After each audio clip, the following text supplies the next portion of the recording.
nos hizo un poco tarde en la reunión del Gabinete de Seguridad. Muchas gracias a todas y a todos, muy buenos días. Antes que nada, muchas felicidades a todas las maestras y maestros de México. Más tarde vamos a tener un evento con maestras y maestros y ahí vamos a hablar de el aumento salarial y otras prestaciones y beneficios para las maestras y maestros, principalmente de educación básica. Bueno, hoy nos acompaña Marcelo Ebrard, nos va a platicar de lo que firmamos el día de ayer con varias tiendas departamentales y de venta de enseres, productos, tiendas de autoservicio y departamentales, porque el objetivo junto con el Plan México o parte del Plan México es aumentar el porcentaje de productos que se fabrican en México en la comercialización.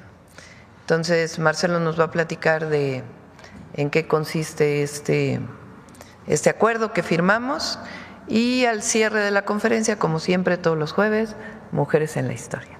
Adelante, Marcelo. ¿Quieres acá? Adelante.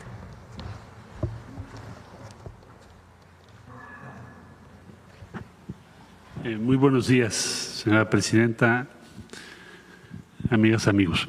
Bueno, lo que vamos a presentar brevemente es, el día de ayer se firmó un acuerdo cuyo propósito, como lo dice la presidenta Sheinbaum, es aumentar en todo lo que compramos en México, tiendas de autoservicio, farmacias, plataformas como Amazon o Mercado Libre, plataformas digitales, en cadenas de conveniencia, incluso en pequeñas tiendas, aumentar el número de productos hechos en México. Que esto nos lleve a que también haya, por consecuencia, un aumento en la producción nacional y, por lo tanto, más empleos en México. Ese es el objetivo de todo este programa. La siguiente, por favor. Entonces, incrementar la disponibilidad de productos hechos en México, en todas las tiendas de autoservicio, departamentales, especializadas, minoristas, plataformas de comercio electrónico y otros puntos de venta. Participan, ahora les voy a decir cuántos grupos. Esto nos va a permitir fortalecer la economía del país priorizando lo que producimos y manufacturamos en México. Ese es el principal objetivo. El acuerdo va a estar vigente durante 3 años, después se renovaría en 28, y en total son 22 grupos empresariales que con mucho entusiasmo, debo decir, han firmado el acuerdo y nos han ayudado mucho a convocatoria de la presidenta Sheinbaum. Más empresas del sector que se puedan sumar en estos días, seguramente esto va a crecer. La que sigue, por favor. Ahora, ¿esto qué significa en porcentajes? O sea, ¿cómo lo voy a ver yo en los stands o en los puntos de venta? Bueno, primero, en las tiendas de autoservicio vamos a pasar en este periodo de 50% de productos hechos en México a 70%. Esto es importante, cómo llegamos a ese porcentaje, porque tuvimos que sentarnos con cada una de las empresas, ver qué venden, qué podemos sustituir de lo que importan y en qué tiempo se puede hacer. No se trata de hacer un anuncio, nos lo enfatizó mucho la doctora Sheinbaum, nada más hacer un anuncio en lo general, sino que es un compromiso de cada empresa que firma. ¿Y cómo determinamos ese porcentaje? Trabajando con cada empresa. Bien, entonces en autoservicio va a crecer en 20%. Quiere decir que de 10 productos que tú veas en un stand, 7 van a ser hechos en México. Tiendas departamentales, hoy en día más o menos lo que venden hecho en México es el 30%, va a pasar a 42%, porque sí tienen mucha importación. Entonces, esto va a cambiar, es un esfuerzo muy grande. Se ve 12%, pero es muchísimas actividades detrás para llegar a ese porcentaje. Minoristas también tienen más o menos el 50% por lo que vimos con ellos y va a pasar a 70% igual que las de autoservicio. Entonces aquí crece en 20%. Quiere decir que de cada 10 productos, 7 serán hechos en México. Farmacias, otra prioridad que nos marcó la doctora Sheinbaum, que es hacer crecer la industria farmacéutica mexicana, nuestra capacidad para producir en nuestro país lo que necesitamos para la salud de México, de toda la población. Entonces aquí más o menos el promedio que tenemos es de 40% hoy, hecho en México, y vamos a pasar al 55%. Es un cambio grandísimo, porque quiere decir que México va a tener la mayor parte de todo lo que necesita para la salud de las y los mexicanos hecho a nuestro país. Esto me lo enfatizó mucho la doctora. Recuerden las lecciones del COVID y todo lo que aprendimos. Entre más autosuficientes seamos, mejor para nuestra población. Todos los demás apenas tienen 20% y van a pasar al 28%, y después vendrá en la siguiente la meta de brincar a más de la mitad. Va a ser una inversión muy grande.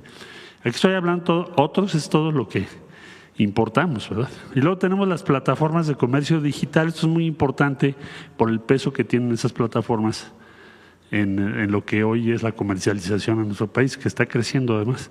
Entonces, van a tener una estrategia especial de promoción y comercialización de productos que va a decir hecho en México. Ustedes lo van a ver pronto, ya lo vamos a anunciar. Y vamos a aumentar, la meta es aumentar también la disponibilidad y ubicación, visibilidad de los productos hechos en México, porque hoy no es fácil en esas plataformas que sepas quién hace qué. Ahora sí lo vas a tener claro, que está hecho en México y que no está hecho en México. Bueno, la siguiente, por favor. Y aquí hicimos una síntesis. Quiere decir que cuando vayamos al supermercado, a las tiendas, a las farmacias, va a ser más fácil ubicar qué es lo que está hecho en México. Vamos a ver más este sello. Que más industrias nacionales van a crecer. ¿Por qué? Porque pues las tiendas de autoservicio, las farmacias, los minoristas ahora requieren productos mexicanos. Ayer hicimos un encuentro en la Secretaría de Economía de toda la industria textil con los posibles compradores que exportan o venden en México, y se cerraron operaciones por $55 millones nada más ayer. Entonces, esto es lo que nos ha pedido la doctora Sheinbaum, que le pongamos mucho énfasis a que esto suceda. Entonces, vamos a ver más productos que dicen hecho en México en todo lo que compramos. Va a ser más fácil de identificar.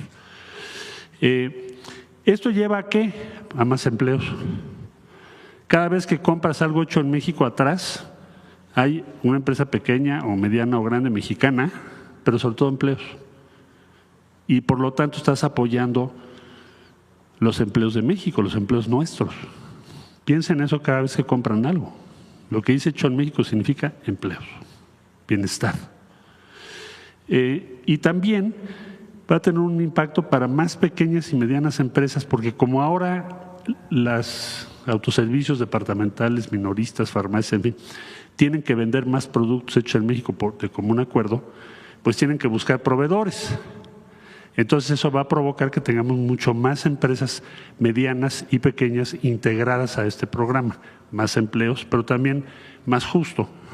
¿Por qué pequeñas y medianas empresas? Porque muchos de los productos, si no es que la mayoría, solo los pueden producir pequeñas o medianas empresas en el corto plazo. Entonces es como abrirles una posibilidad de comercializar mucho mejor que la que tenían antes. Entonces, este programa entra en funcionamiento, tenemos 90 días de implementación, así está firmado, y el día de ayer nos hizo favor la presidenta de encabezar este evento, donde están 22 grupos participando, y esperamos o estimamos que en los próximos días tengamos adhesiones de otras pequeñas empresas en todo el país para que tengamos la mayor cobertura posible. Y esto es, presidenta. Gracias, Marcelo. Bueno, es Plan México, producir más en nuestro país, generar más empleos, y este acuerdo pues fue muy importante. Es un acuerdo voluntario, pero se le va a dar seguimiento. Como muchos otros, firmamos también hace 2 días la ampliación del PASIC, que es este acuerdo que se toma con empresas de producción agropecuaria y también con comercializadores para que los 24 productos de la canasta básica no suban de precio. Entonces se firmó nuevamente y es parte de este acuerdo que estamos construyendo y que fortalece nuestra economía. Bueno, vamos a las preguntas hoy. Adelante. Alma. Gracias, presidenta. Alma Muñoz, de La Jornada. Hoy se publica que el Servicio de Inmigración y Control de Aduanas de Estados Unidos difundió, la participación de agentes de su Oficina de Investigaciones de Seguridad Nacional en operaciones contra carteles del narcotráfico en territorio mexicano. ¿Qué información le dieron en el gabinete? Es falsa, y esa fotografía que sale en primera plana de La Jornada no corresponde a ninguna operación en México. Ayer sí, pero no corresponde. Ayer hablamos con el fiscal. Les voy a poner, ayer estuve hablando un buen rato con el fiscal general de la República y hoy tocamos el tema en el gabinete. Hay agencias de Estados Unidos que permanentemente ponen denuncias en la Fiscalía General de la República de que bajo su inteligencia saben que hay laboratorios o saben que viene una carga de precursores ilegal. Se pone denuncia y opera la Fiscalía General de la República bajo esa información con elementos de la Policía Ministerial, de la Agencia de Investigación Criminal o de alguna de las fiscalías. Desde hace muchos años, desde que estuvo el presidente Andrés Manuel López Obrador y a la fecha, no participan ni coordinando ni elementos de alguna agencia en algún operativo en nuestro territorio. Entonces, esa fotografía, se está viendo de dónde salió esa fotografía. Primero, si hay elementos de otro país o de Estados Unidos, de alguna agencia. Y segundo, esa fotografía a qué corresponde. Pero no es una fotografía que corresponda a lo que viene ahí en esa publicación. De hecho, entiendo que ayer se informó al periódico de que no correspondía a ninguna operación de los laboratorios. Esta que se refiere a esta publicación son ¿cuántos laboratorios se han? Más cerca de 1000 desde que llegamos nosotros al gobierno, 800, casi 900, que se informó el martes pasado. Algunos son denuncias que ponen agencias de investigación a través de la embajada en la Fiscalía General de la República como denuncia que puede presentar cualquier ciudadano mexicano o extranjero. Y a partir de ahí se hace la investigación. Entonces, como dije ayer, hay coordinación, hay colaboración, hay cooperación en el marco de respeto a nuestras soberanías.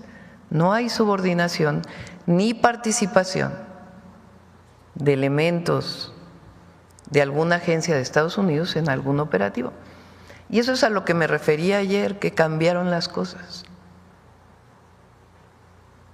Antes era muy distinto durante los periodos o durante el periodo neoliberal, de los gobiernos del neoliberalismo, y particularmente en la época de Calderón,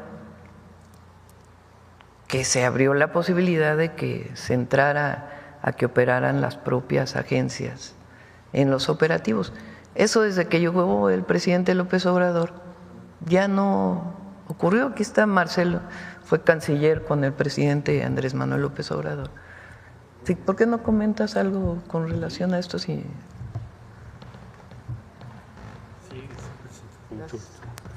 sí, con todo gusto, muchas gracias. Bueno, yo diría que inclusive, si ustedes recuerdan, se hicieron una serie de reformas de ley a raíz de la detención de General Cienfuegos y se establecieron una serie de obligaciones y de restricciones legales y esas pues siguen vigentes, básicamente para evitar precisamente lo que se había dado, particularmente en el sexenio de Felipe Calderón, de que teníamos tanto en algunas dependencias mexicanas como en instalaciones mexicanas, presencia de ellos en todo. Incluso se hicieron operativos en México en su momento.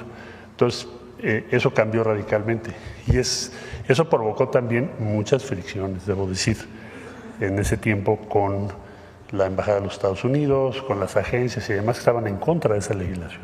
Pero bueno, el estatus hoy es totalmente distinto a lo que era antes, para empezar por cuanto a obligaciones y restricciones legales que tienen establecidas. ¿Sería cuánto? Es decir, desde que llegó la Cuarta Transformación, la relación con Estados Unidos y sus agencias es distinta. Entonces, sí es importante, ojalá la jornada saque también en primera plana la respuesta de la Fiscalía o de la Secretaría de Seguridad o de la Defensa, porque no corresponde esa fotografía a algún operativo que se haya hecho en nuestro país que tenga que ver con alguna denuncia. ¿Ustedes están rastreando de dónde pudo provenir esta Sí, investigación? se puede buscar de dónde viene esta fotografía, pero incluso ahí se dice un vehículo de la defensa. En la fotografía no se observa ningún logotipo de la Defensa Nacional. Entonces, lo puedo decir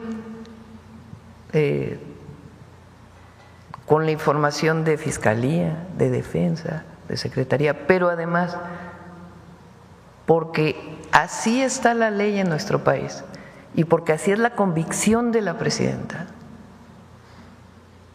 porque ese es nuestro mandato, de cuidar la soberanía y que la relación con Estados Unidos hay mucha coordinación, muchísima colaboración en información, en inteligencia, pero en México opera las agencias mexicanas y allá en Estados Unidos pues las agencias de Estados Unidos. Me decía ayer el fiscal que en particular esto que informó de la incautación de droga y el desmantelamiento de este laboratorio fue una denuncia que puso la Embajada de Estados Unidos y a partir de esa información se opera y se desmantela el laboratorio. Hay casos similares del otro lado. Por ejemplo, con información de la Fiscalía, en Estados Unidos se desmanteló un laboratorio en Arizona, de la Fiscalía General de la República, pero no hay participación de las agencias en los operativos. Presidenta, ¿qué atribuye? Porque esta difusión, de hecho ahorita lo estoy viendo en las redes de la Embajada de Estados Unidos en México. ¿A qué atribuye esto? Y sobre todo porque hoy llega el nuevo embajador. ¿Qué mensaje? Bueno, hoy llega el embajador. El lunes lo vamos a recibir con otros embajadores que hay que entregar sus cartas y vamos a platicar con el embajador. A Estados Unidos no le gusta, o a las agencias en particular, que no puedan entrar como entraban antes. Pues ellos quisieran seguir operando como en el periodo del neoliberalismo, en el periodo de Calderón. Entonces, no nos olvidemos de aquel personaje de la delincuencia organizada que en una ejecución extrajudicial fue presentado en los periódicos nacionales y que la propia embajada dijo fue operación de la DEA. No, en este caso se colabora, coordinamos, pero no hay operación en donde participen agentes de Estados Unidos. ¿Y usted cómo calificaría entonces que la embajada haya mandado en redes esta información? Incluso están difundidas aquí en sus redes las fotografías. Pues es lo que les digo, no les gusta pues que la presidenta diga que se va a defender la soberanía. Pero con el presidente Trump hay muy buena relación y con el secretario de Comercio hay muy buena relación. Y con el secretario del Tesoro hay muy buena relación. Y hay mucha comunicación permanente con distintas instituciones del gobierno de Estados Unidos. Entonces habrá algunas personas que no, o sea, que quisieran participar como era antes, pero no, eso ya cambió y de ahí no nos vamos a mover. Primero porque la Ley de Seguridad Nacional, a ver, pon de una vez primero la Constitución y luego la Ley de Seguridad Nacional.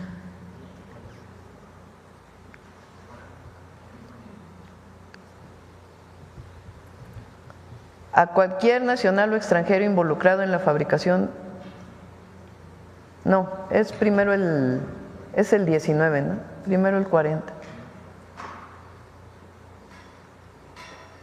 El pueblo de México bajo ninguna circunstancia aceptará intervenciones, intromisiones o cualquier otro acto desde el extranjero que sea lesivo de la integridad, independencia y soberanía de la nación. Eso ya es constitucional. Tales como golpes de Estado, injerencias en elecciones o la violación del territorio mexicano, sea esta por tierra, agua, mar o espacio aéreo. Tampoco consentirá intervención en investigación y persecución alguna sin la autorización y colaboración expresa del Estado mexicano en el marco de las leyes aplicables. ¿Y cuáles son las leyes aplicables? La Ley de Seguridad Nacional. Los agentes extranjeros deberán observar las siguientes disposiciones. 1. Solo podrán desarrollar las actividades de enlace para el intercambio de información con autoridades mexicanas en términos de lo dispuesto en la acreditación que se hubiese expedido a su favor. 2. No podrán ejercer las facultades reservadas a las autoridades mexicanas, ni podrán aplicar o ejecutar las leyes extranjeras en territorio nacional. 3. Deberán abstenerse de realizar gestiones directas ante autoridades distintas de la Secretaría de Relaciones Exteriores o de las dependencias que corresponden en términos de los respectivos convenios de cooperación internacional suscritos por el Estado mexicano en materia de seguridad y que contribuyan a preservar la seguridad nacional. Deberán poner en conocimiento de las autoridades mexicanas que corresponda en términos de los respectivos convenios de cooperación internacional suscrito por el Estado mexicano en materia de seguridad y que contribuyan a preservar la seguridad nacional, la información de que se alleguen en el ejercicio de sus funciones. Deberán presentar ante las Secretarías de Relaciones Exteriores y de Seguridad y Protección Ciudadana un informe de carácter mensual en las materias relativas a los convenios de cooperación, adelante, bilateral suscritos por el Estado mexicano en materia de seguridad y que contribuyan a preservar la seguridad nacional. En dicho informe se deberán incluir las actividades y gestiones que desarrollen ante las diversas autoridades federales, de las entidades federativas y de los municipios. Tendrán prohibido realizar o inducir a terceras personas a realizar detenciones, a realizar acciones tendientes a la privación de la libertad, a allanar la propiedad privada o a cualquier otra conducta que resulte violatoria de la Constitución Política de los Estados Unidos Mexicanos y las leyes nacionales aplicables. Entonces está muy clara la Constitución y la Ley de Seguridad Nacional. Entonces en ese marco hay coordinación, hay colaboración y hay cooperación en ese marco. ¿Le enviará un extrañamiento a la Embajada de Estados Unidos por esta difusión? No se trata de estar, pienso yo, ahí en un debate. Yo creo que lo importante es que el pueblo de México sepa que cambiaron las cosas en el país a partir de diciembre de 2018 y que nosotros, incluso fue propuesta nuestra el cambio constitucional, pues no vamos a permitir la violación a nuestra soberanía. Eso es todo. Entonces es una relación de respeto que hasta ahora se ha mantenido con el presidente Trump. Entonces, ¿qué caso tiene que el pueblo de México sepa, eso sí, y los medios, que esa fotografía no corresponde a lo que dice el texto? Entonces sí fue una denuncia de estas instituciones del de Estados Unidos, pero toda la operación la realiza la Fiscalía General de la República y pide apoyo de la Defensa, de la Marina o de la Secretaría de Seguridad Ciudadana para hacer estas actividades. Y estas denuncias son permanentes, no es que haya ocurrido en una sola ocasión. La Embajada de Estados Unidos presenta denuncias a la Fiscalía General de la República a partir de las investigaciones y de la información que ellos tienen. Presidenta, ¿siente que los están presionando a través de este tipo de mensajes? No. Presión, ¿no? Nosotros tenemos muy claro nuestros principios, lo que representa la ley y nuestro mandato popular. Entonces, no hay presión. Sencillamente, sí es importante que el pueblo de México siempre sepa esto y que bajo ninguna circunstancia se va a permitir el injerencismo o la violación a nuestra soberanía. En otro tema también en Washington están informando que el número de mexicanos que intentan ingresar a Estados Unidos sin documentos se incrementó casi 30% en abril. E inclusive esto podría ser un indicador de que después de una pausa el flujo de los que tratan de entrar por la frontera estadounidense empezará a crecer de nuevo. Pide la gráfica de encuentros en la frontera.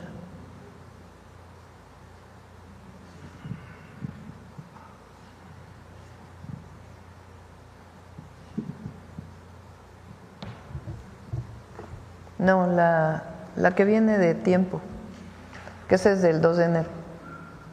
La que presenta el secretario de Seguridad todos los días.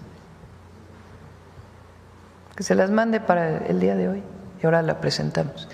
Son encuentros, en diciembre del 2023 llegaron a ser más de 13,000 encuentros en la frontera. Estamos de acuerdo con la propia Agencia de Aduanas de los Estados Unidos y de Migración, son alrededor de 400 diarios, de los cuales más o menos la mitad son mexicanos, 200, imagínense. O sea, de lo que históricamente ha sido, hoy son 200 mexicanos que intentan cruzar la frontera, son detenidos en la frontera con Estados Unidos y regresados a México. Entonces no hay un aumento. Gracias. Y por otro lado, sobre los maestros, ¿nos puede adelantar un poco cómo va a ser el acuerdo? ¿Es un desayuno? ¿Va nada más el Sindicato Nacional? Sí, va la representación del Sindicato Nacional de Trabajadores de la Educación, como todos los 15 de mayo. Va ahí el reconocimiento por antigüedad a muchas maestras y maestros. Y ahí vamos a hablar de el porcentaje de aumento salarial y otras solicitudes que ellos han estado haciendo. Recuerden que yo planteé hace pues ya algunos meses, número uno,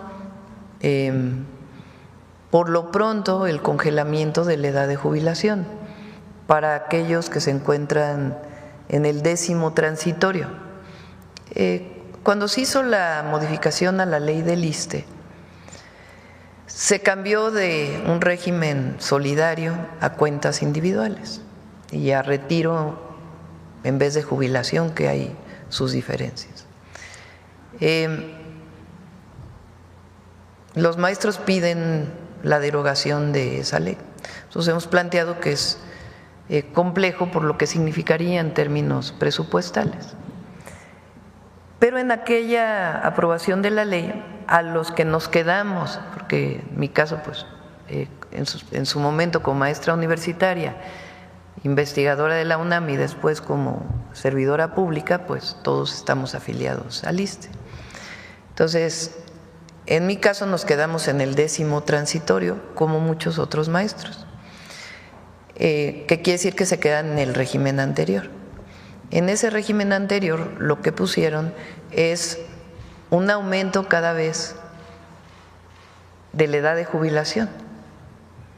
Entonces lo que planteamos nosotros es por lo pronto congelar ese aumento de la edad de jubilación para que se puedan jubilar con lo que en la edad que se jubilaron o en los años de servicio del 2024 y seguir discutiendo para poder hacer una disminución, pero tenemos que hacer bien pues, los cálculos presupuestales para poder cumplir con esa demanda. Eso fue lo primero que planteamos.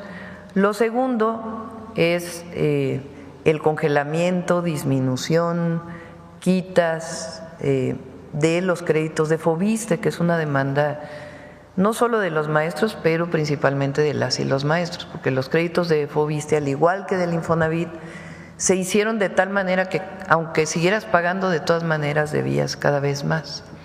Entonces, se hace un congelamiento de eso.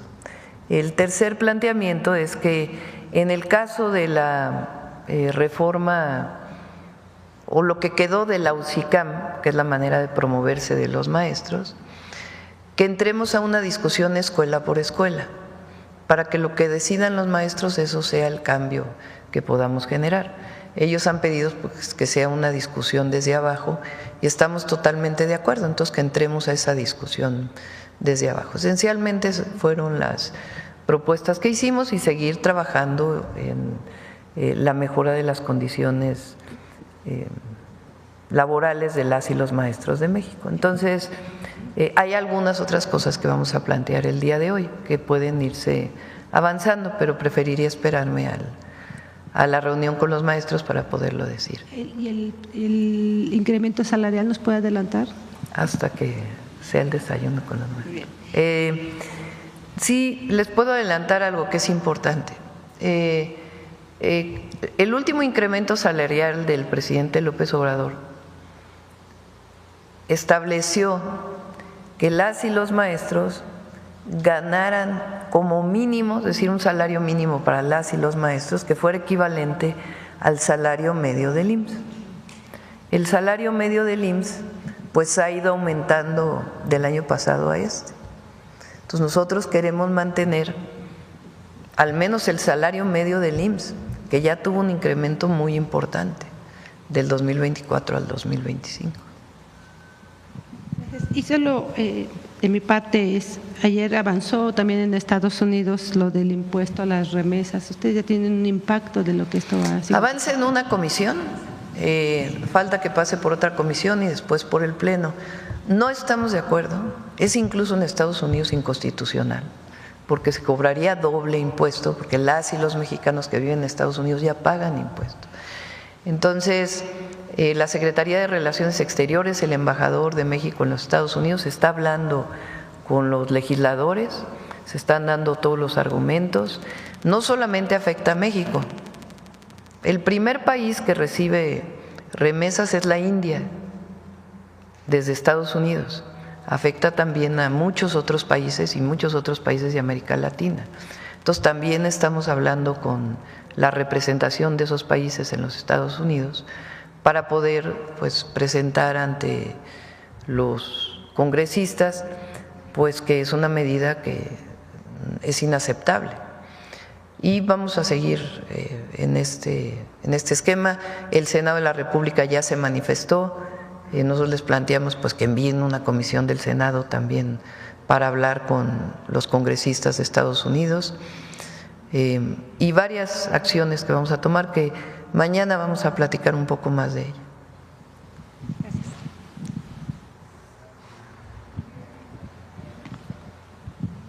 Buenos días, Presidenta. Ariana Esquivel de Saltillo, Coahuila, de Enlace 13 Televisión. Mañana visitará mi estado para reunirse con familiares de las víctimas de la mina de Pasta de Conchos y el Pinabete. Si nos puede adelantar un poco sobre lo que se va a tocar en esta reunión.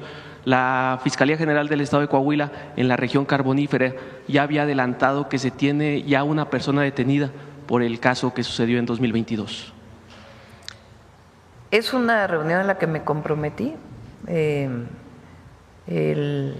han encontrado muchos mineros ya en el caso de Pasta de Conchos y se sigue con los trabajos. Hasta ahora no hay evidencias de explosión, como se dijo en su momento, y se siguen encontrando pues los restos de los mineros. Se trabaja muy de cerca con las familias. Ellas, sobre todo las viudas, me solicitaron que pudiera aumentarse lo que estaban recibiendo de pensión. Ya a través del IMSS y del INDEP vimos la manera que esto sea posible y ya se hizo realidad, y algunas otras acciones que estamos tomando. Recuerden que el presidente López Obrador hizo un compromiso con los deudos de pasta de conchos, con los familiares, las familiares principalmente, desde 2006. Esto ocurrió en 2006 y desde su campaña lo prometió y lo cumplió cuando llegó al gobierno.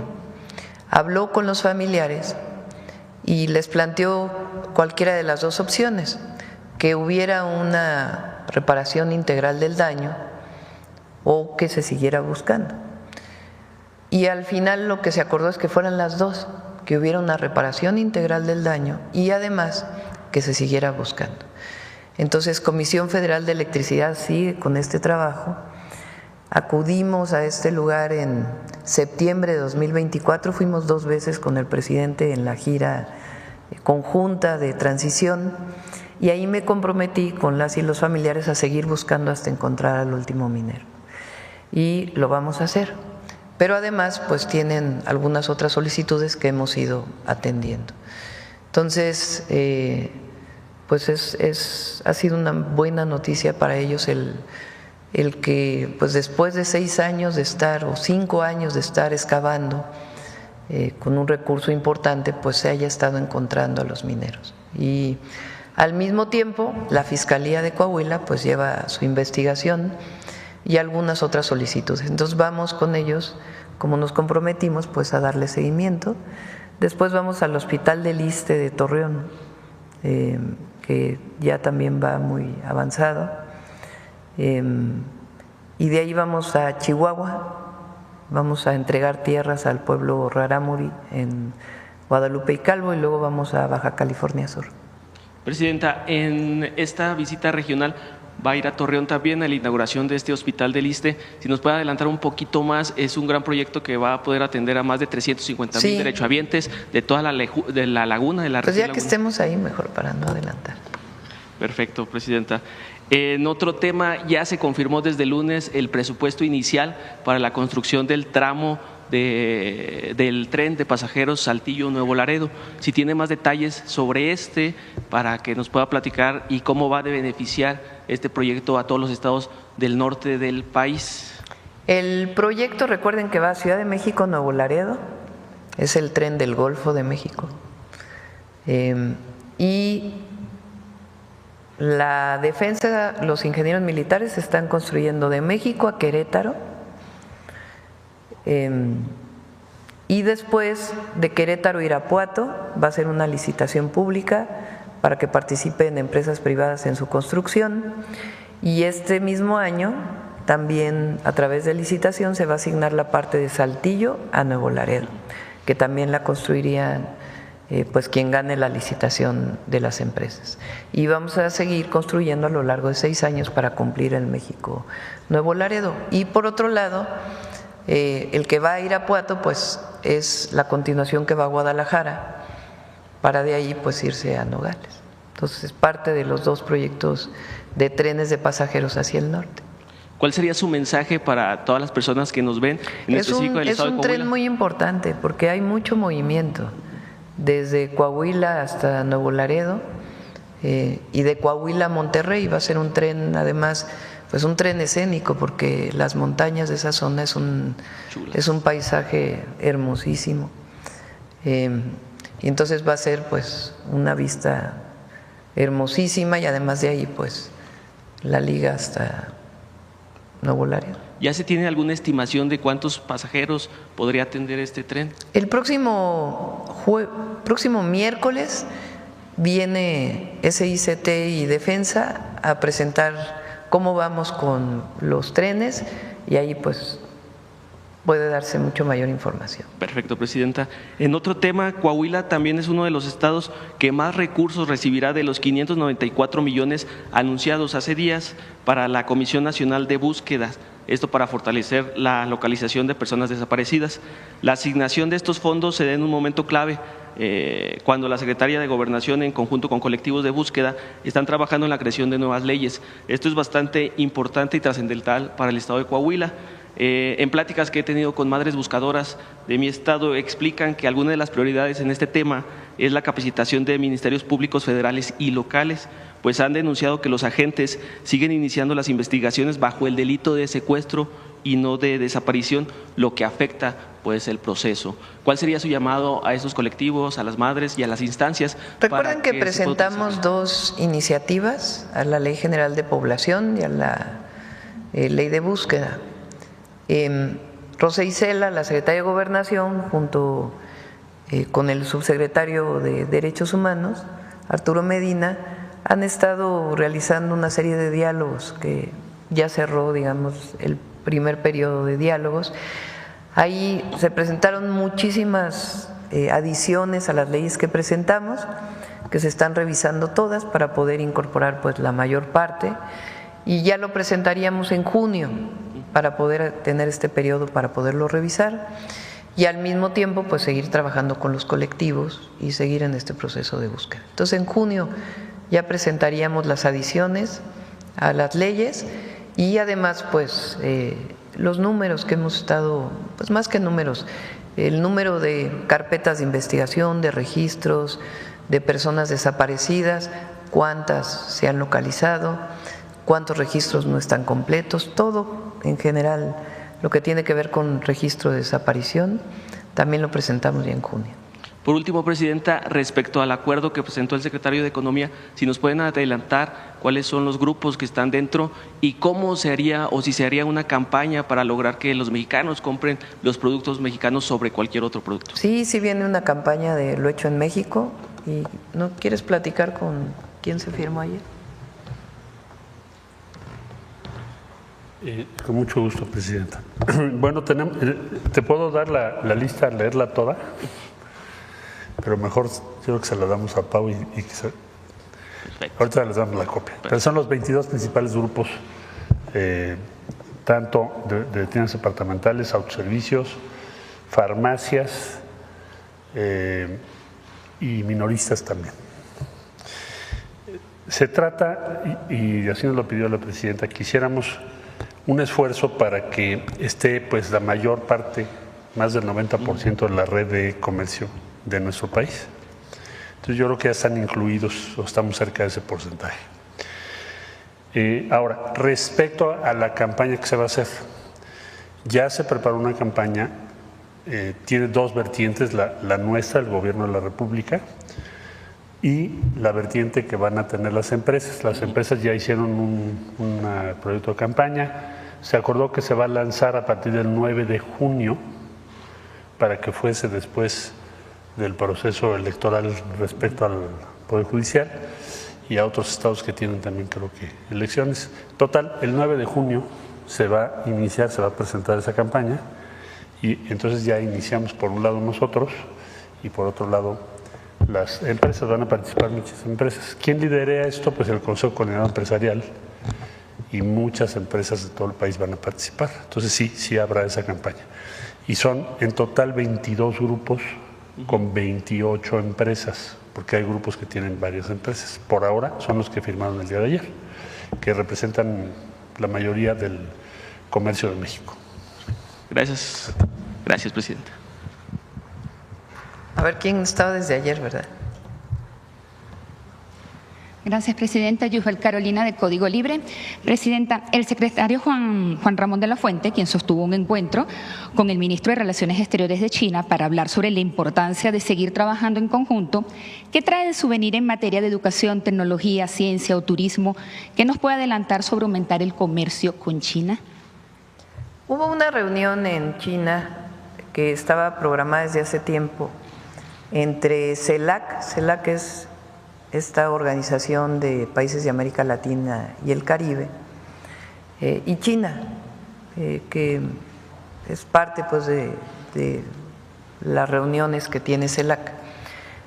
Fueron varios presidentes, en nuestro caso fue el secretario de Relaciones Exteriores, ahí salió un comunicado conjunto que tiene que ver con pues, seguir manteniendo, como hace México con todo el mundo, relaciones comerciales. Hay mucha relación comercial con China. Es distinta a la de Estados Unidos, porque con Estados Unidos tenemos un tratado comercial de libre comercio. Con China no hay un tratado de libre comercio como con otros países del mundo. Entonces, en ese marco participó Juan Ramón en esta reunión y se reunió con el canciller de China y hablaron de pues, muchas colaboraciones que puede haber en otros ámbitos que no tienen que ver con el comercio, también con el comercio, pero en otros ámbitos, como colaboración científica, tecnológica, turismo.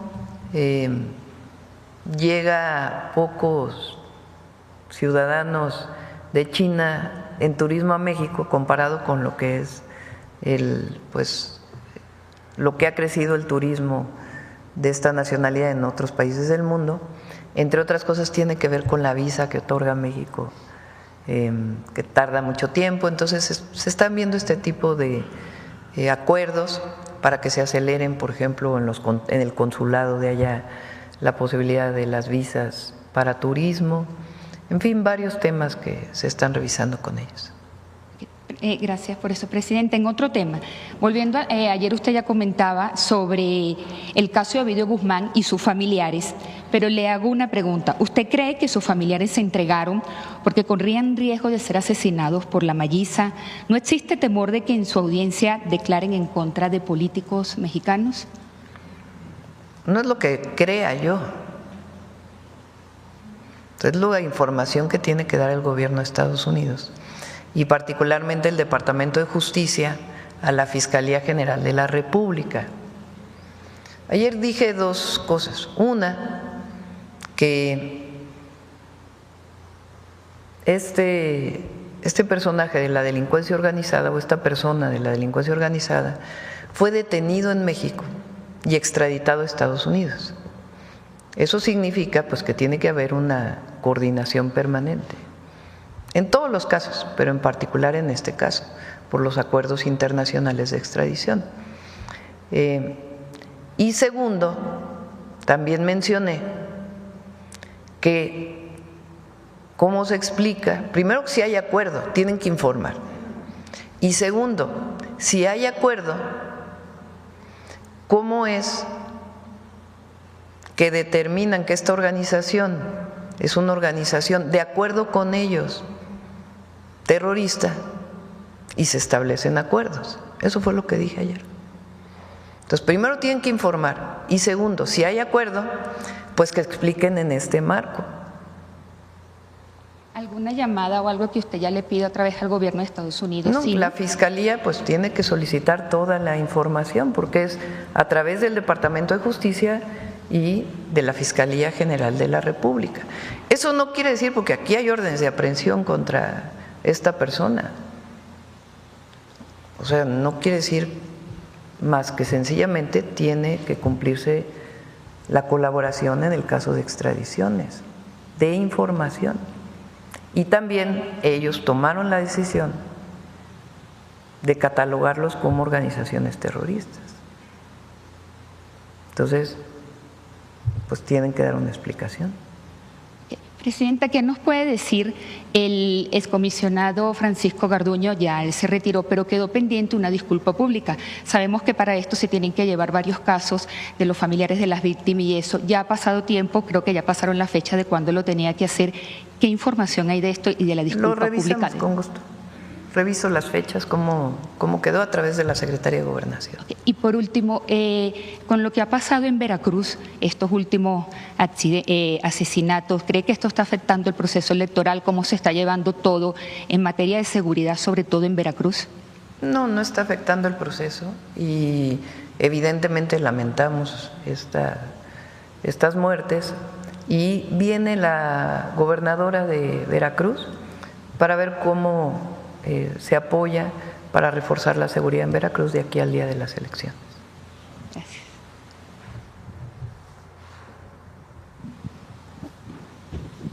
Doctora, buen día. Carlos Guzmán, de 4 Media Telecomunicaciones, Veracruz. Pues de inicio que nos diga cuándo viene la gobernadora. ¿Viene hoy? ¿La gobernadora de Veracruz? Mañana. ¿Mañana va a estar aquí? Okay. No es cierto. Viene la próxima semana, perdón. La próxima semana. Mañana es viernes, ¿no? La próxima semana, perdón. Y bueno, comenzando con temas un poquito más agradables, pues el día de ayer la Fiscalía de Puebla da a conocer que finalmente se rescataron los instrumentos de este grupo musical de Ángeles Azules. Es preguntar si tiene más información al respecto.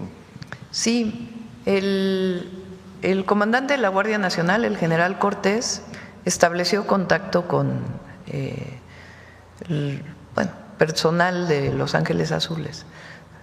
Primero para ver cómo ocurrió el asalto y poder prevenir en esta zona en donde ocurrió el asalto que pueda haber otros asaltos, con la información que se da, y derivado de ello ya se está haciendo un operativo especial en esta zona.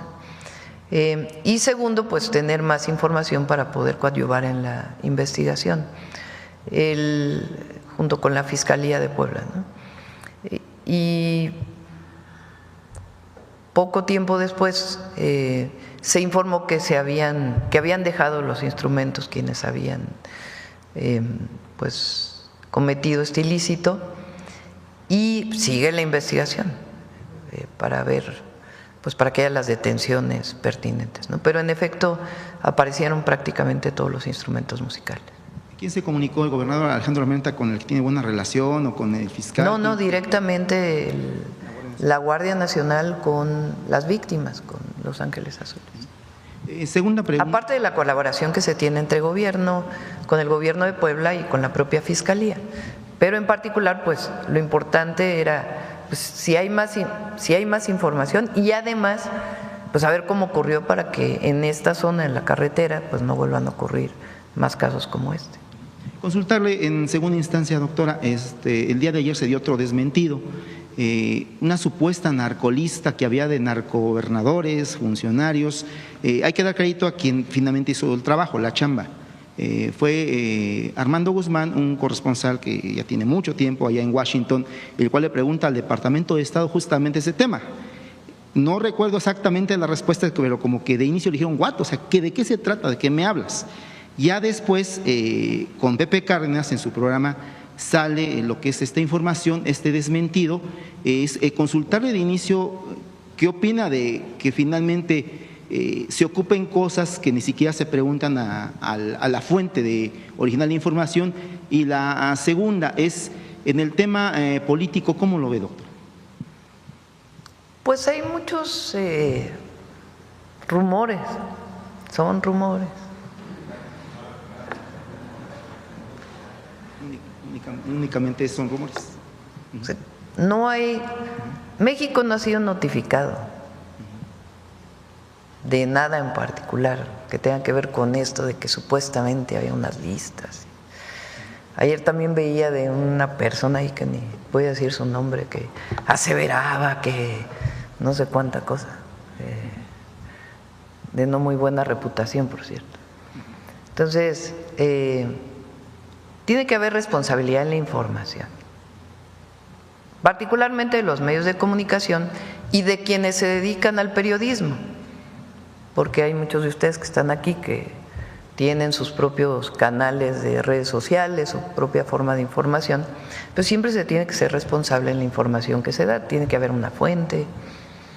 Entonces, en este caso se pregunta al Departamento de Estado, en efecto, y se dice que no, pues que no hay nada. Entonces, para la ciudadanía, para la gente, es importante que cualquiera de esta información pues se verifique. Por eso nosotros tenemos el detector de mentiras, tanto para comentócratas y otros que acostumbran utilizar la mentira como forma de análisis, tanto como para noticias o noticias falsas en las redes que no tienen nada que ver con la veracidad de la información a la que todos debemos sujetarnos. Y doctora, bueno, penúltima pregunta, porque sí me gustaría consultarle al secretario Marcelo el tema del gusano barrenador. de inicio con el secretario Marcelo es si nos puede comentar desde la instancia de economía. Antes tenemos un evento con usted ahí en el Poliforum, nos decía que en el tema económico usted nos puede mencionar cuestiones, pero en el tema agrícola, ¿qué nos puede comentar? ¿Se está avanzando en el finalmente retomar esta exportación de carne mexicana hacia lo que es Estados Unidos? Y en el caso del secretario Marcelo, si nos puede comentar si hay un estimado de pérdidas que se tengan por justamente el no poder exportar carne de ganado, básicamente de res, hacia los Estados Unidos. Ayer tuvimos una reunión con el secretario Verdeguer, con Marcelo del Gabinete Económico.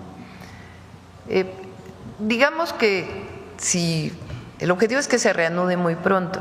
Entonces, si se reanuda muy pronto, pues la afectación económica no es tal porque son 15 días de no exportar.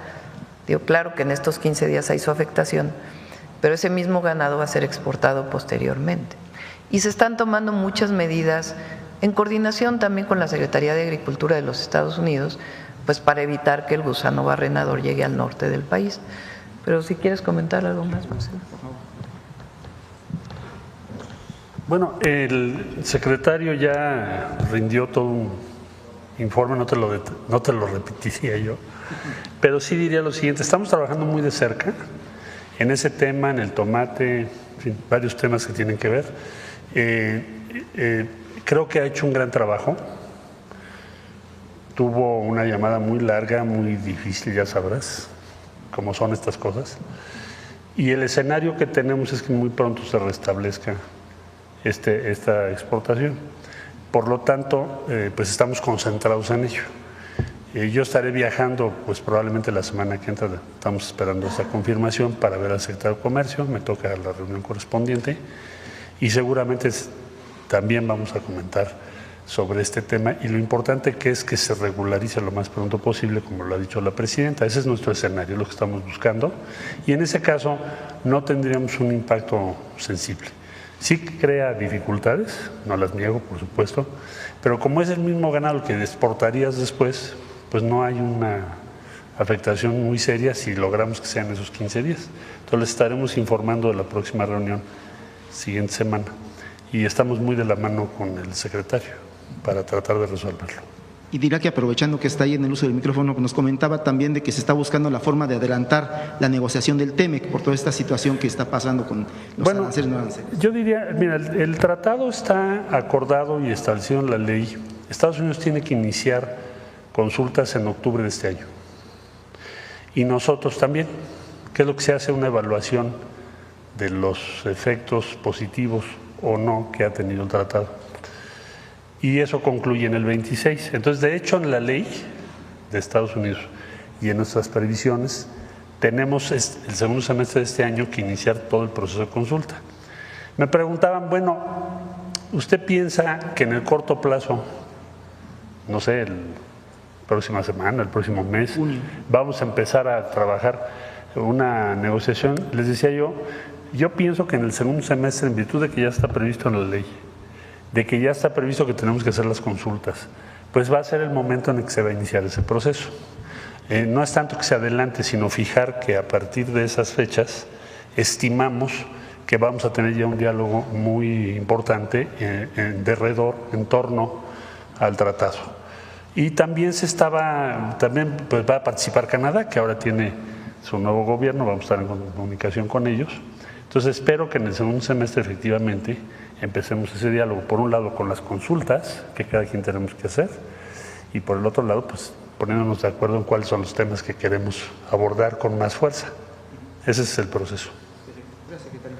Y ya finalmente, doctora, para dejar los temas legislativos aquí a la compañera que es del canal del Congreso, pues el día de ayer se tuvo una reunión con Pepe Merino, los diputados también de la Comisión de Comunicaciones y también los senadores de la Comisión de Comunicaciones, básicamente de Morena.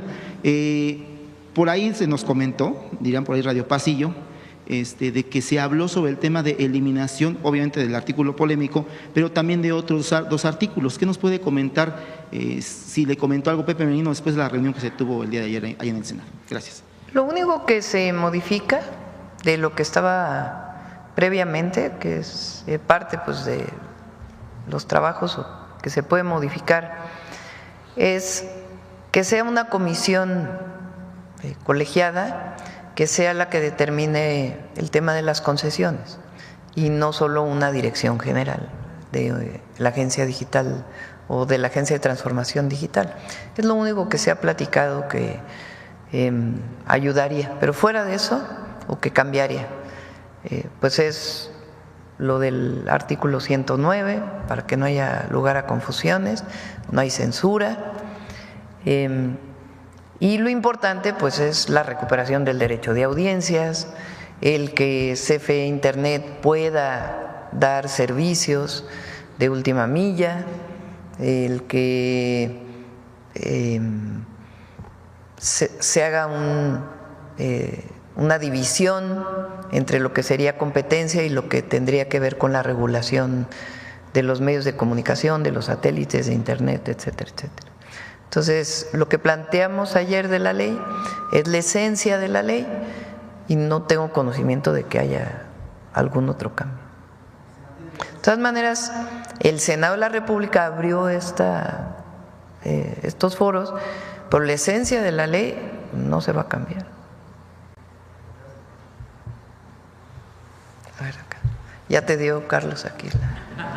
Se roba mis preguntas, Presidenta. Ay, grosero.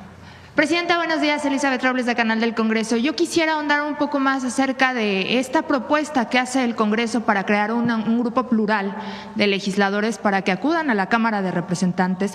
Consultarle cómo fue esta propuesta. Ellos se lo plantearon, se lo planteó la mayoría parlamentaria, van a participar junto con la Cancillería.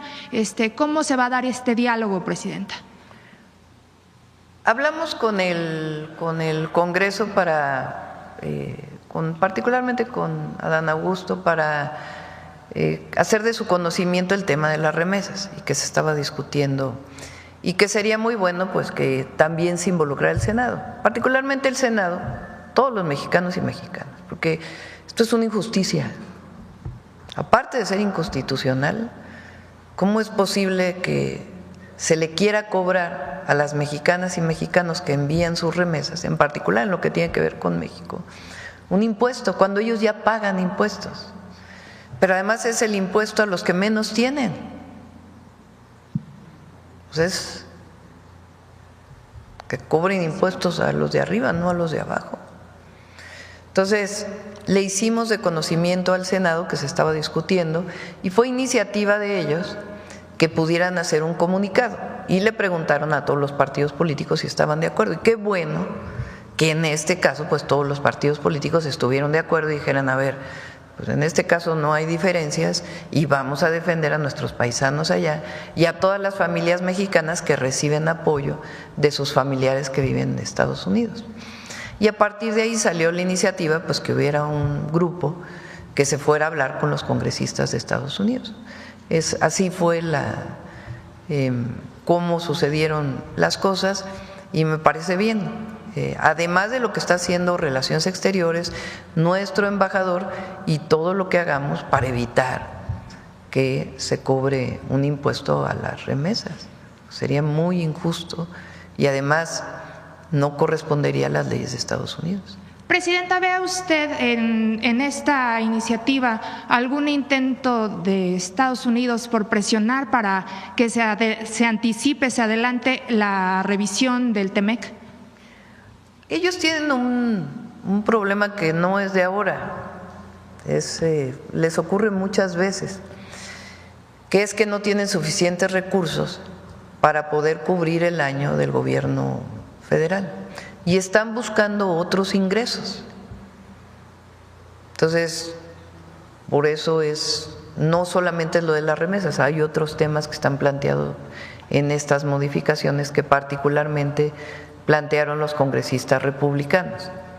Entonces, pues digamos que están en su derecho de buscar otras formas de ingresos para el gobierno, pero no cobrándole impuestos a quien ya pagó impuestos. Y además, pues a trabajadores mexicanos, familiares, que envían a sus familiares apoyo y que además, pues no son los trabajadores y trabajadoras pues de menos recursos. Entonces, yo creo que nosotros y en nuestra Constitución está de que los impuestos se deben cobrar progresivamente, pague más el que más tiene. Pero por eso, pues este trabajo que está haciendo Relaciones Exteriores, nuestra embajada, muchas organizaciones de paisanos y paisanas allá que también están haciendo lo propio, y ahora pues el Senado de la República, que tiene que ver con los temas de relaciones exteriores, con la política exterior, que decidió hacer este comunicado y además pues enviar a una comisión. Finalmente, Presidenta, adicional a colaboración que hace el Senado de la República en materia de diplomacia parlamentaria, ¿el gobierno estaría evaluando hacer alguna reforma o alguna modificación para contrarrestar estas medidas de impuestos? Porque en su momento… nuestro objetivo es que esa ley o esa modificación, que no pasen los impuestos a la remesa. ¿Y si sucediera? No, esperemos que no suceda. Entonces, si es necesario, nos vamos a movilizar. O sea, nosotros vamos a proteger a las familias mexicanas y a las familias de mexicanos allá, porque es muy injusto. Entonces, ahora pues es la plática, el trabajo, etcétera, que se está haciendo de manera diplomática.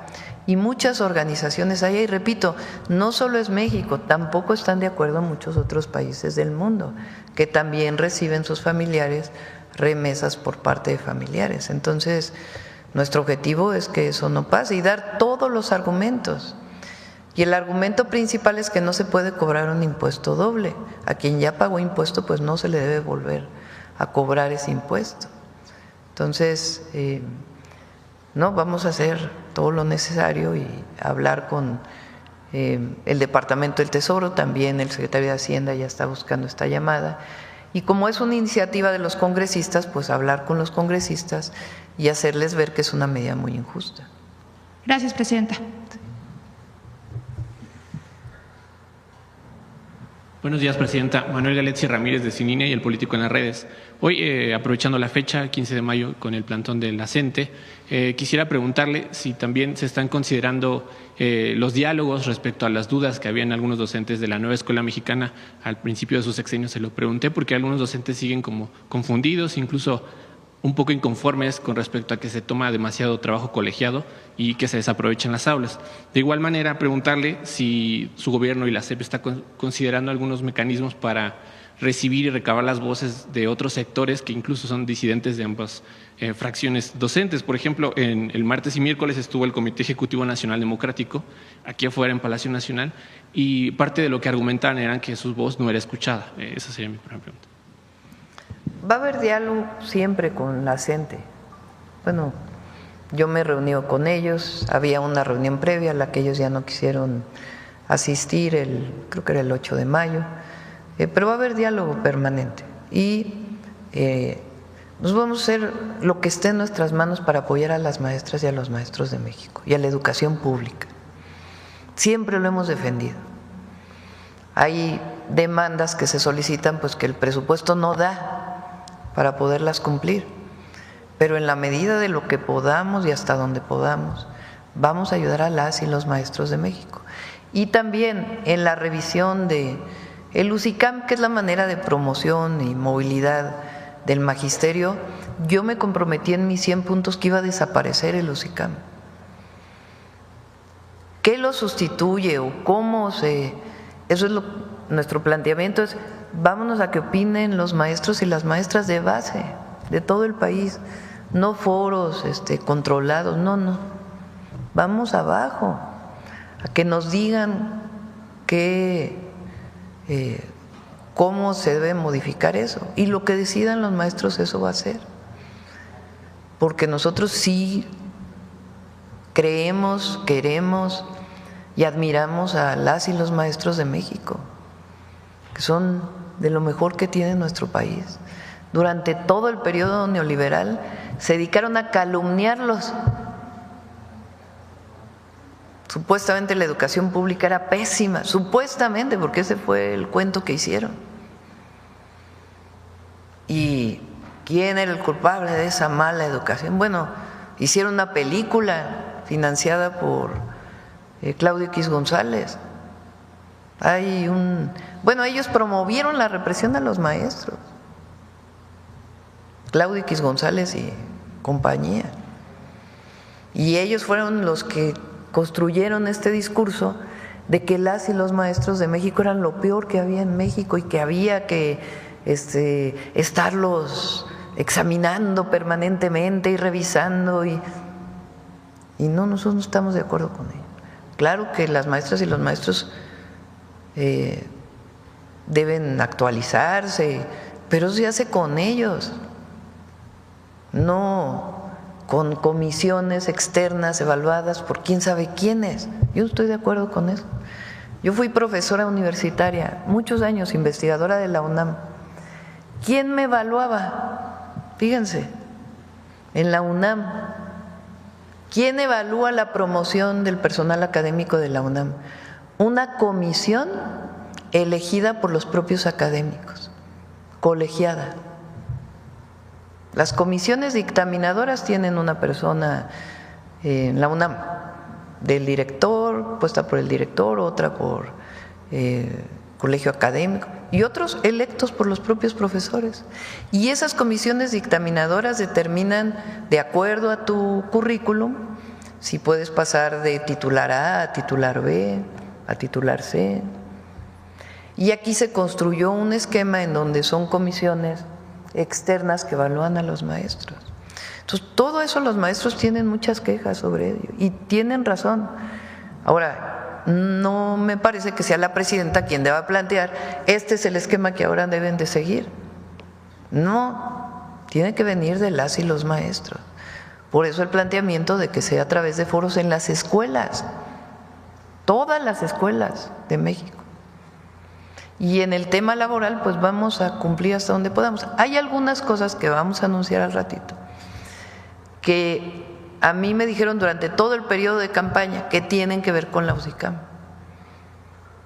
Movilidad de los maestros, muchas otras cosas, que se pueden ir avanzando en lo que hacemos todo lo de los foros. Pero cambió también, así como cambió la relación en muchos temas con Estados Unidos, como cambió el modelo económico, de igual manera cambió la relación del gobierno con los maestros y las maestras de México. Y en la medida de lo que podamos, vamos a ayudar a los maestros y las maestras siempre. Es de lo mejor que tiene nuestro país. Presidenta, también desde el sexenio anterior, los aumentos e incrementos salariales que dictaminaba el presidente a veces no se sentían a ras de las aulas, porque los docentes decían, hay como una disparidad. El presidente expresidente ahora, está anunciando un incremento y en los estados, particularmente los de otros partidos, no se sentía. Por ejemplo, en el Estado de México pasaba que se anunció el incremento. ¿Habría la posibilidad de que ustedes detallaran como eso de cuánto va a ser el periodo? Hay maestras y maestros que están en el sistema federalizado, que les paga el presupuesto, o sea, que reciben su salario del presupuesto público federal. Y hay maestras y maestros que están contratados a nivel estatal y les debe pagar o les pagan los estados. Entonces, cuando se anuncia el aumento salarial, pues corresponde a los maestros que están en el sistema federal, que les paga el presupuesto público federal, y los estados pues deben de equiparar esos aumentos salariales con los maestros que son pagados por los gobiernos estatales.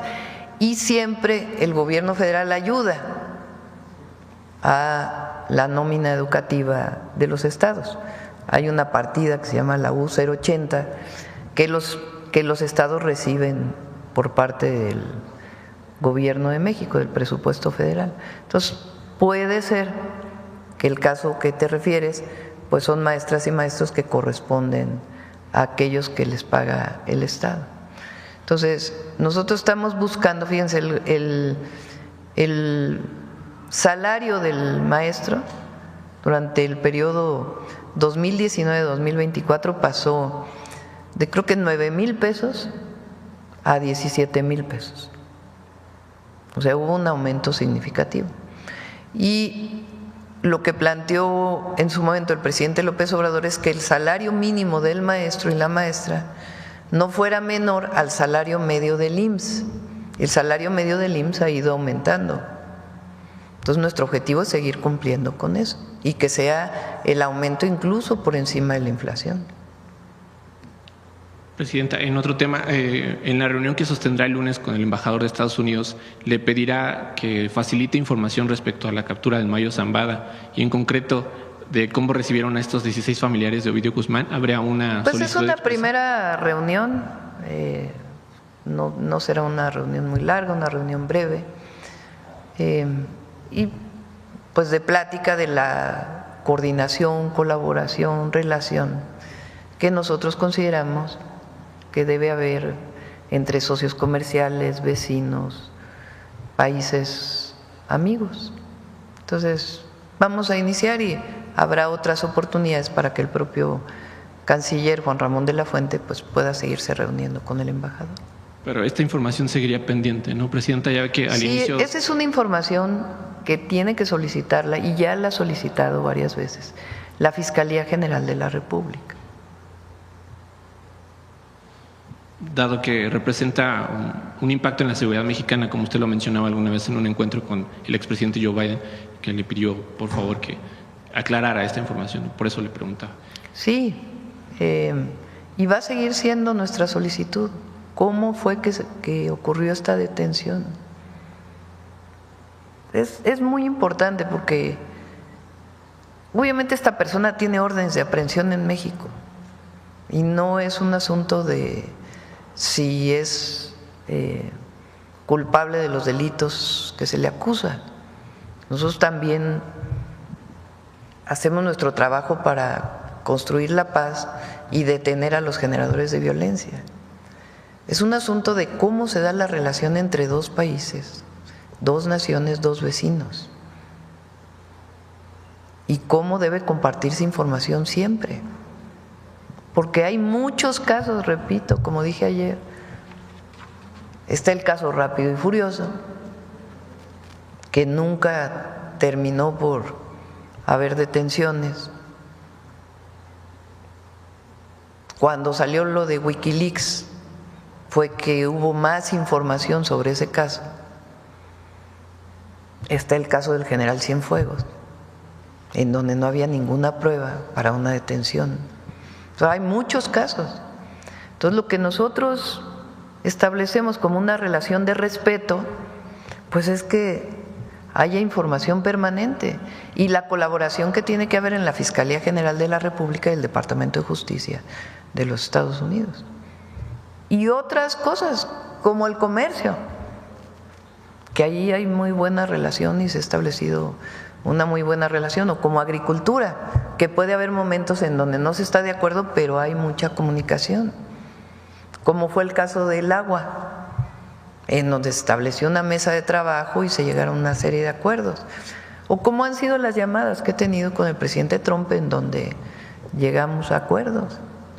Entonces es una relación de respeto, colaboración y coordinación. Presidenta, en otro tema, ayer el Tribunal Electoral determinó que el INE pueda revisar la idoneidad de ciertos candidatos al Poder Judicial, pero esto no sé si sea suficiente porque todavía hay casos como el de Jorge Olvera García, el rector de la UEM del Estado de México, que estuvo implicado incluso en la estafa maestra, como sabemos un desvío de 7,000 millones de pesos, y quisiera preguntarle si esta determinación que tuvo el Tribunal Electoral sería suficiente para poder pues separar candidatos o postulaciones que pueden ser muy polémicas. ¿Usted considera que sería suficiente? ¿Para qué? ¿Postulaciones para? Para el Poder Judicial. Bueno, respondió el INE, si lo leí hoy, me iba a comunicar Rosa Isela, que se pueden revisar después de la elección. Ese es el planteamiento que ellos hacen. Si es que llegara a ganar una persona que no cumple con los requisitos. Hasta donde entiendo, ese es el comunicado que hizo el INE, vamos a ver el tribunal. Pero lo importante es participar el 1 de junio en la elección al Poder Judicial y esta gran posibilidad que hoy tenemos en nuestro país de no solamente elegir al Poder Ejecutivo y el Legislativo, sino por Constitución, que entre todas y todos decidamos quiénes queremos que nos representen en el Poder Judicial. Y ya para finalizar, Presidenta, Preguntarle sobre alguna información respecto a la investigación de la influencer que desgraciadamente fue... Hay una investigación, se está trabajando para poder encontrar pues primero a los responsables y el móvil de por qué fue esta situación. Y es muy, pues obviamente nuestra solidaridad con su familia, con esta lamentable situación, pero está trabajando el Gabinete de Seguridad en coordinación con la Fiscalía. ¿Qué le parece cómo lo han retomado los medios, Presidenta? Se ha reproducido una y otra vez el video, lo comparten. De por sí ya es una situación dolorosa y que aqueja. ¿Haría un llamado para que frenen esta difusión del contenido?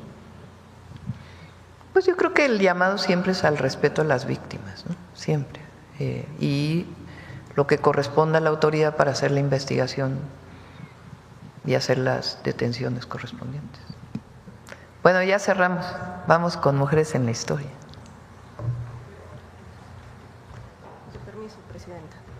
Muy buenos días a todas y a todos. Les extiendo a mis compañeras y a mis compañeros maestros y maestras pues un caluroso abrazo, todo mi reconocimiento, toda mi admiración y todo mi cariño. Nuestro país y educación básica está conformada por 1.200.000 docentes, a todas y a cada una, pues todo nuestro reconocimiento y admiración por el trabajo que se realiza día con día.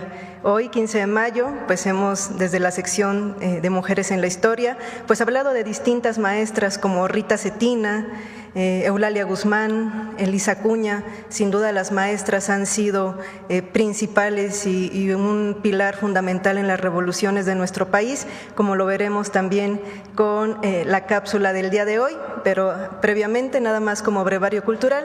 ¿Por qué se celebra el Día de la Maestra y el Maestro el 15 de mayo?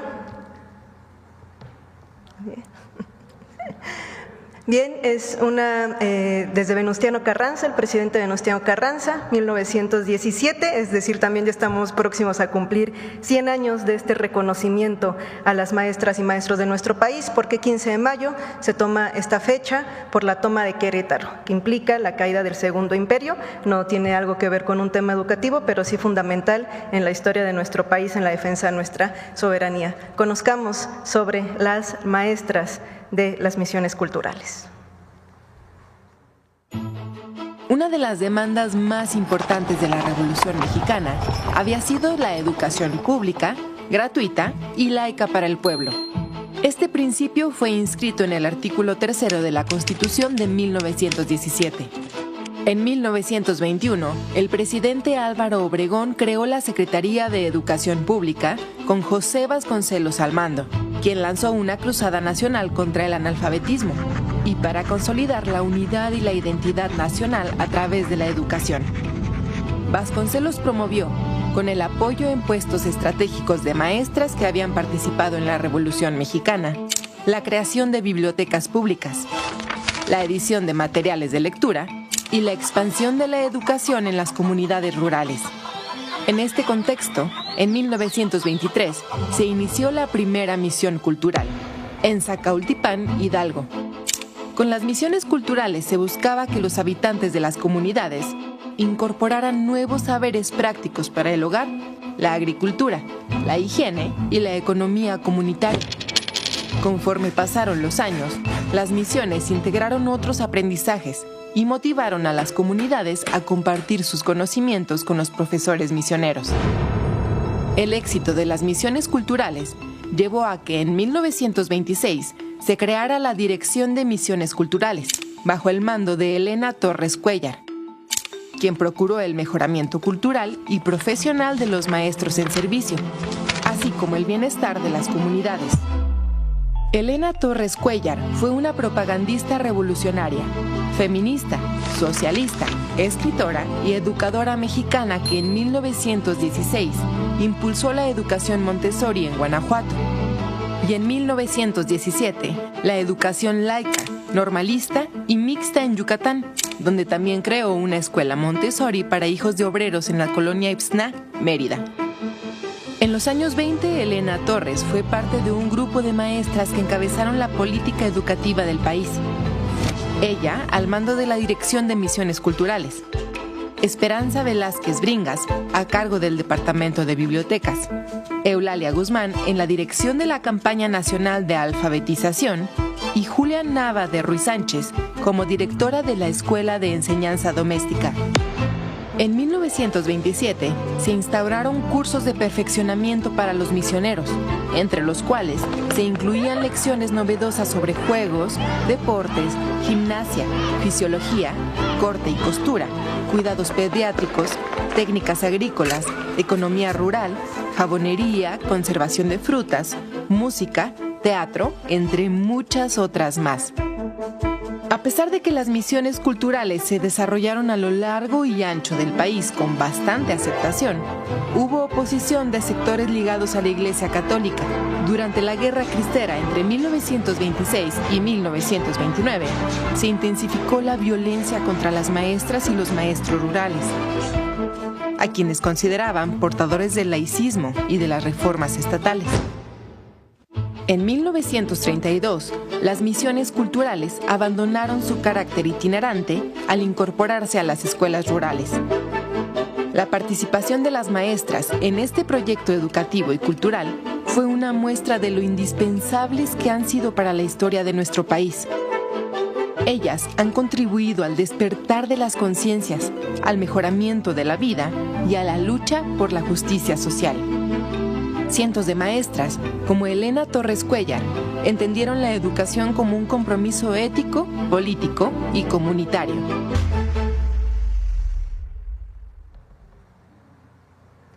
Actualmente el 70% de docentes que se encuentran en educación básica son maestras, entonces mayoritariamente maestras, también un abrazo y todo mi reconocimiento, y sepan que a pesar de que las misiones culturales fueron creadas en 1923, es un proyecto educativo que todavía existe, es un proyecto educativo centenario, así es que a las más de 3,000 maestras y maestros que hoy día atienden misiones culturales en nuestro país, también toda nuestra admiración y reconocimiento. Muchas gracias. Gracias, buen día.